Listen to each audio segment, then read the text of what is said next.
May I ask you to turn again, please, to the first book of Samuel and the 3rd chapter, and the verse with which our reading ended a few moments ago. 1 Samuel chapter 3 and verse 10. And the Lord came and stood and called as at other times, Samuel, Samuel. Then Samuel answered, Speak, for thy servant heareth. Or to remind you again of the wonderful truths expressed in the hymn that we have just been singing, come to the Saviour, make no delay. Here in his word he has shown us the way. Here in our midst, today, the 23rd of July, he is standing today tenderly saying, Come. Think once again. And the Lord came and stood and called as at other times. Think once again. He is with us today. Heed now his blessed command and obey. Hear now his accents tenderly say, Will you, my children, come? Samuel, Samuel. Then Samuel answered, Speak, for thy servant heareth. I want to talk to you for a few moments about this remarkable young boy and man called Samuel. His story, I believe, is one that never fails to thrill the hearts of those who read an account of his life in the book that bears his name. Briefly, the stories of his life, and Daniel says me, thinking of Daniel James Inglis, and Samuel's short history is this. His parents were known as Elkanah and Hannah, and they were childless. And this was a source of great and constant grief to his mother Hannah. And during their annual visit to the temple, she prayed very earnestly that the Lord would look upon her affliction, have mercy upon her, and favor her with a gift of a little boy, promising the Lord that if he did so, then she, in her turn, would remember her promise and lend this little boy back to the Lord all the days of his life. Well, God in his mercy heard the cryings and the prayers of Hannah, and in good time blessed and favored her and her husband with the gift of a little child. His name was called Samuel because Samuel means asked of God. He was then sent to the temple of the Lord, and there he ministered unto the Lord before the old and the aging priest called Eli. And indeed Samuel was someone who grew up to know and love the Lord and serve him all the days of his life. Those are the stories, the details of the story of his life, very briefly and very quickly, but I believe that there are many very precious and wonderful truths and lessons in the story of this young boy Samuel for us all. Lessons and truths for us, whether we are parents or whether we are certainly those who have a soul to prepare and guard and keep even for eternity. Because Samuel, I believe, is essentially a picture of the listening heart, And there are not many listening hearts in these days. There are some, but there are not many. This old man, this aging priest Eli that we have referred to, he was a man who had 2 sons. And I suppose that being sons of a priest, they would know what it was to go to the temple of the Lord, and that fairly regularly. But we are also told that they became very rebellious sons and were a source of great grief to their aging father Eli. So they knew what it was to go to the house of the Lord. But sadly, they went mechanically. Sadly, they went out of a sense of duty. And there are people who still go to the Lord's house like that. It's a habit. It's a routine. It's something we do at a special time on a Sunday morning or a Sunday evening. And we can do these things mechanically, without any real feeling and without any real meaning. And for that reason, I say there are not many listening hearts. Clearly, Eli's sons did not have listening hearts. And therefore, to be reminded of Samuel and his listening heart, I believe is something very precious, a listening heart. It's not true of very many people in these days. So few have any time at all for the Lord, or for his day, or for his house. Our lives are cluttered up with so very many other things. And we have so few opportunities, or at least we make so few opportunities, to go to the Lord's house and there to listen to what the Lord would say to our hearts. So let's rejoice that in his good pleasure we are here again this morning, and for this brief time together we can be still and we can know that he is God And as we are here, oh, let us ask that we, like Samuel, may have a listening heart to hear what the Lord would say unto his people.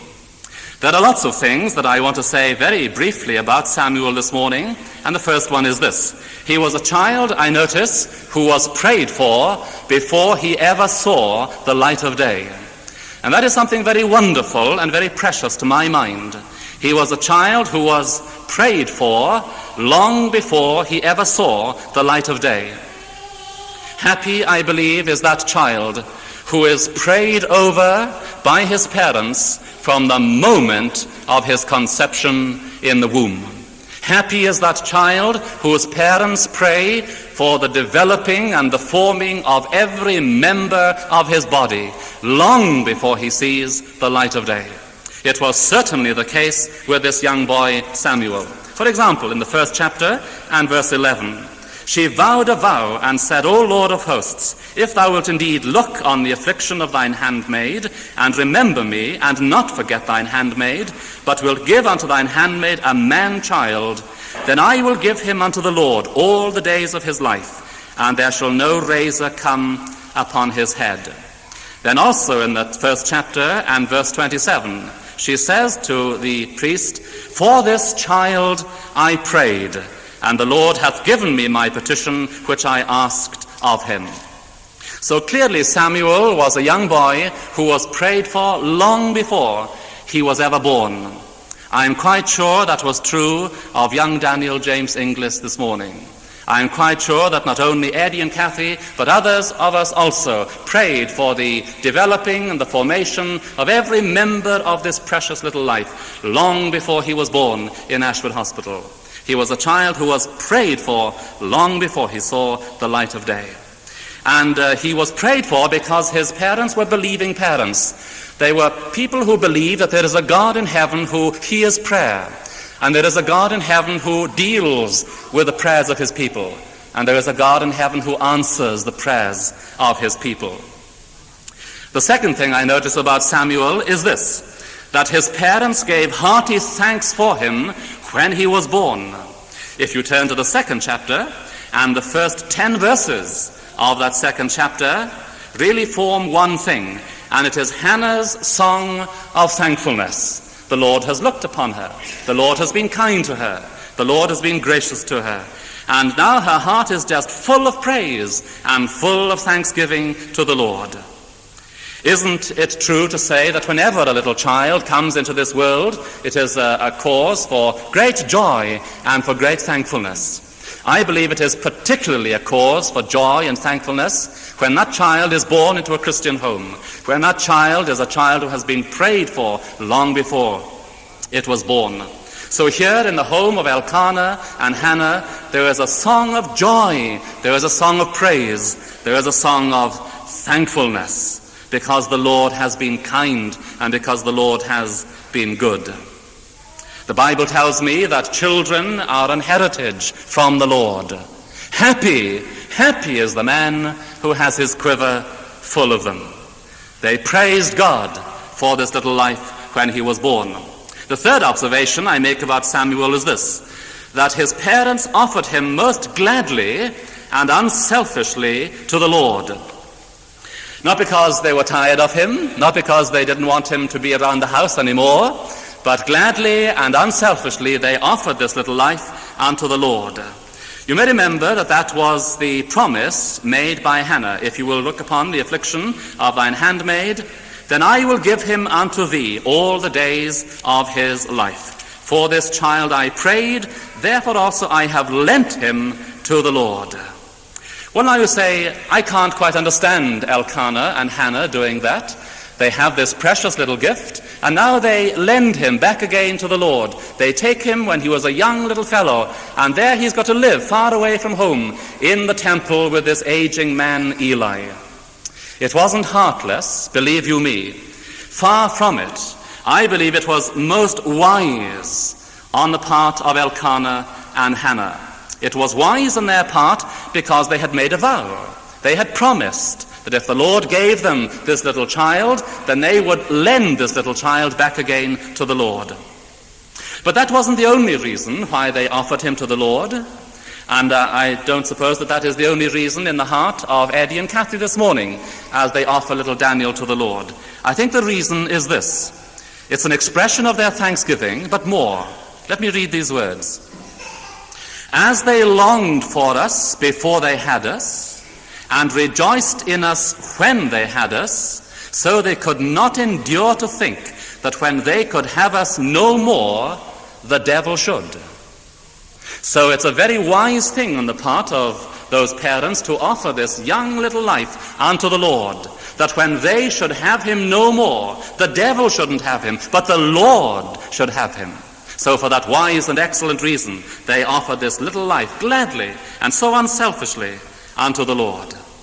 The fourth thing I noticed about Samuel was this, that he was a little fellow who learned obedience, who was subjected to discipline from his earliest days. From his earliest days. In chapter 2 and verse 18, I read, Samuel ministered before the Lord, being a child girded with a linen ephod. I notice in chapter 3 verse 1, and the child Samuel ministered unto the Lord before Eli. That is, under the wise eye of Eli, under the discretion of Eli, under the training, under the supervision, under the discipline of Eli. He was a little boy who learned discipline and obedience from his earliest days. And I'm not surprised, therefore, that the Bible says, train up a child. And it will call for diligence, it will call for watchfulness, it will mean probably many tears. But still, there is the command, train up a child in the way in which it should go. It won't be easy, but stick with it, stay with it. Train up a child in the way in which it should go. And when it is old, it will not depart from it. That's a very wise thing that the Bible says there for this reason. It is the disciplined child, I believe, who is most ready to hear both God and man. It is the disciplined child, the child who is brought up in an atmosphere where there are regulations, where there is discipline, where there are do's and where there are don'ts, and where there are standards set. That child is the child most ready, I believe, to hear both God and man. It is the disciplined child who is fitted by nature, apart from anything else, to be a leader of men. It is the child who first knows what it is to take commands, who is then in a position to give commands later on in his life. But far more important than that, it is the disciplined child who is the child ready to hear the voice of the Lord speaking to his soul.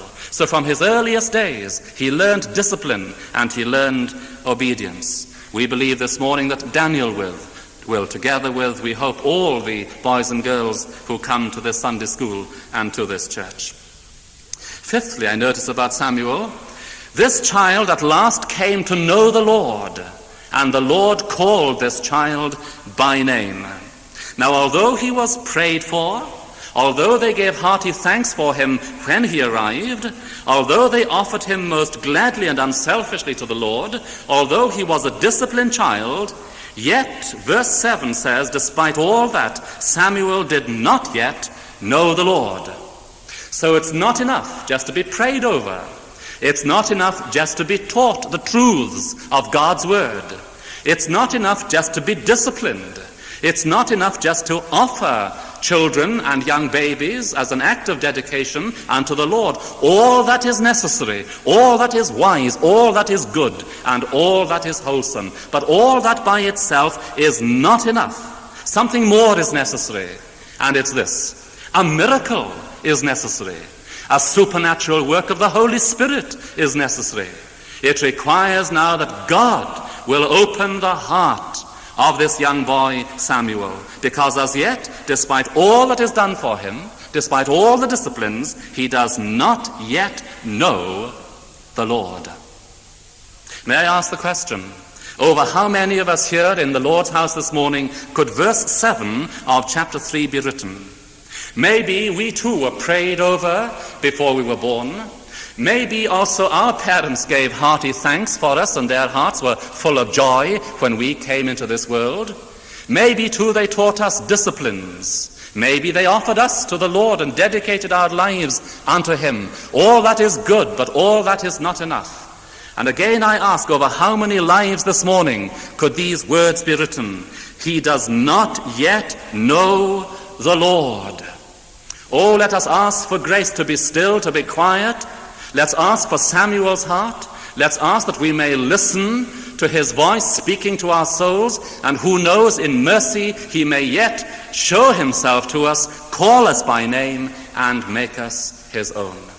Oh, that from our hearts this morning, if we do not yet know the Lord, they may arise that cry, I hear thy welcome voice that calls me, Lord, to thee for cleansing in thy precious blood that flowed on Calvary.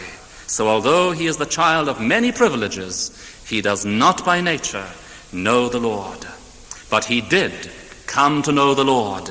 And the Lord came and stood and called, as at other times, Samuel, Samuel, and opened his heart. And Samuel said, Speak, O Lord, for thy servant heareth. There is such an experience as coming to know the Lord for ourselves. And then I noticed sixthly about Samuel that he went on listening. This was the one thing that was so true of Samuel, so characteristic of him. He goes on and on and on listening right through his life. He has a listening heart to the voice of the Lord. I wish we realized that when we were converted, because so oftentimes in conversion we imagine that once we have come to know the Lord, that is the end of it all. And then we seem to plug our ears with cotton wool, and thereafter we no longer listen to what the Lord has to say to us in his word. Oh, for Samuel's heart throughout our lives. Oh, for the ability to go on and on listening to the voice of the Lord in his word, to go on saying, Speak, Lord, for thy servant heareth. And the seventh and last thing I notice about Samuel was this, that he grew up into a young man who served God boldly and courageously and wisely and most graciously all the days of his 75 years. He became one of the famous judges in Israel. And they were judges not in the sense that we generally understand the word judges, but they were judges inasmuch as they not only sorted out quarrels and discrepancies between God's people, but they guided the Lord's people. They superintended the affairs of the Lord's people. And Samuel became one of those judges in Israel. It might astonish you to realize that he became such a judge at the age of 20. He continued to judge Israel and wisely guide the affairs of God's people for the next 30 years. And finally he died at the age of 75. And the Bible tells us that when Samuel died, all Israel mourned and all Israel lamented the passing and the death of this great and noble and gracious man. All Israel, a whole nation, weeps because this man is no longer among them. And he began his little life and he began his little history with his parents praying most earnestly over him long before he was born. Now, whether our children will ever aspire to such great heights as Samuel did, it is not for us to decide, thank God. It is not for us to know. But certainly, as it is our privilege to receive them into this world and to have them in our families, so also it is our responsibility to pray for them. We can hardly do this at this point, but to pray for them before they ever come into the world. So secondly, it is our responsibility to give most hearty thanks and praise to God for them when they arrive in this world. It is our responsibility to see to it that when we have them no longer, neither should the devil have them. That will require of us that we put them in the way that leads to God and that leads to heaven. That requires of us that we take them to Sunday school, that we take them to the Lord's house, that we teach them the truths about God and the Lord Jesus Christ and the Holy Spirit and his word and his church and his people and his day. And so to yearn over them that they themselves, for themselves, may come to know the Lord Jesus Christ in a real and an exceptionally personal manner.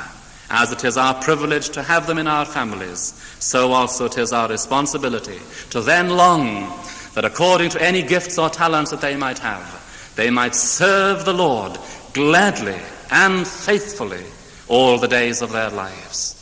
And then as we see them following on to know the Lord, as we see them serving him in various spheres of life with the gifts and the talents that God has given to them, then and only then will we be able to say with John, the beloved disciple, I have no greater joy than to know that my children walk in truth.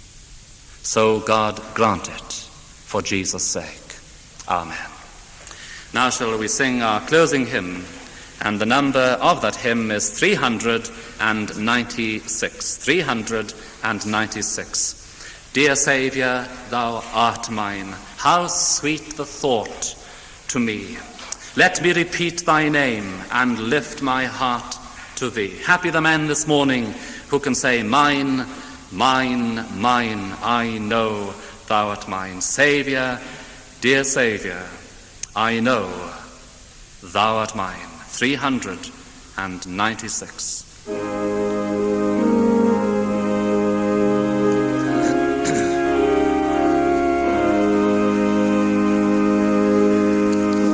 Dear Saviour, thou art mine, how sweet the thought to me. Let me repeat thy name and lift my heart to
God, our Heavenly Father, we ask that for many this day joy and peace at last may come in.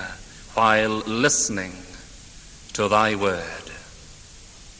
So may the grace of the Lord Jesus Christ, the love of God our Father, the fellowship of the Holy Spirit, be with us and all who believe this day until Jesus comes again, and then forevermore. Amen.